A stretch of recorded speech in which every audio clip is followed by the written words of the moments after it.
Okay, the first question is, what is the problem with animals degrading land? Can you describe to us this problem? In general, if more vegetation is removed, from the land than is put back, it is a problem. And the goats, in special, are extremely efficient.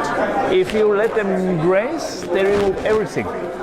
Also perennial vegetation, shrubs, young trees, everything. And you remain in a completely depleted surface. The moment that there is rain or wind, you get erosion, removal of further nutrients by erosion, and you are left with a completely degraded ecosystem, especially in dry areas, in the dry lands.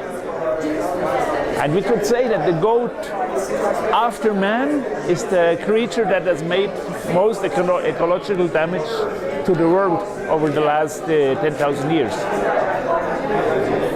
So goats have contributed to climate change indirectly or?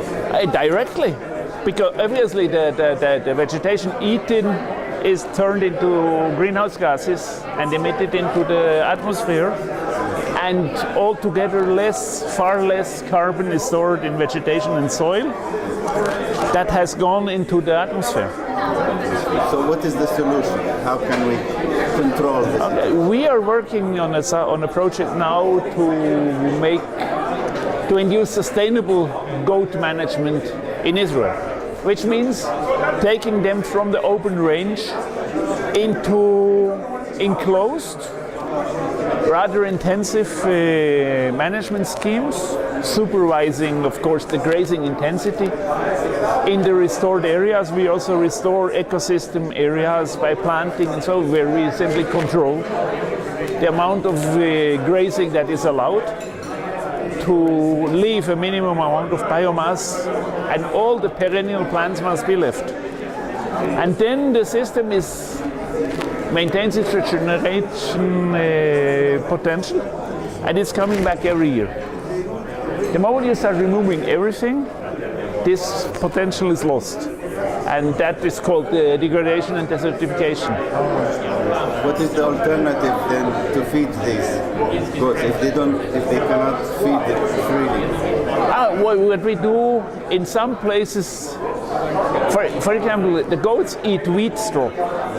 The current Bedouin tradition is you cut down the wheat to half the height, and then you go and graze the remainder. And then tilling the land. And then you degrade the land, because you lose all the resources in the end. What we do now, we work with the kibbutz to make a no-till wheat cultivation. We cut off the grain, obviously. If there is grain, we harvest the grain. We harvest the grain. We harvest the straw to a defined height of 20 or 30 centimeters. That is left on the grass on the field without grazing, while the straw is going to the enclosure for the goats. And the grain, in part, also goes to the goats for feeding. So you separate. Actually, once the idea was that you can do it, you grow your wheat, you bring in the goats to graze everything, and then you till and return back. This does not work. If you grow your wheat separately, bring part of it back to the food, to the feedlot, you get a completely sustainable system.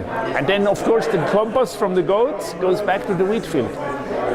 And the no-till in Israel has been shown to be about 2 times more efficient, 2 times more productive than the tilling agriculture. And we have sequestration back of carbon. You talked before about greenhouse gas. Much carbon is going back into the soil. And the soil improves actually, it improves very rapidly in 2-3 years to 60-70%. But it continues to improve. In a long-term process, probably we will reach threefold productivity at least. What impact does this have on the owners of the herds? Of course, in the end, we get more food. We have better control on the herd. The herd, it moves a little bit less.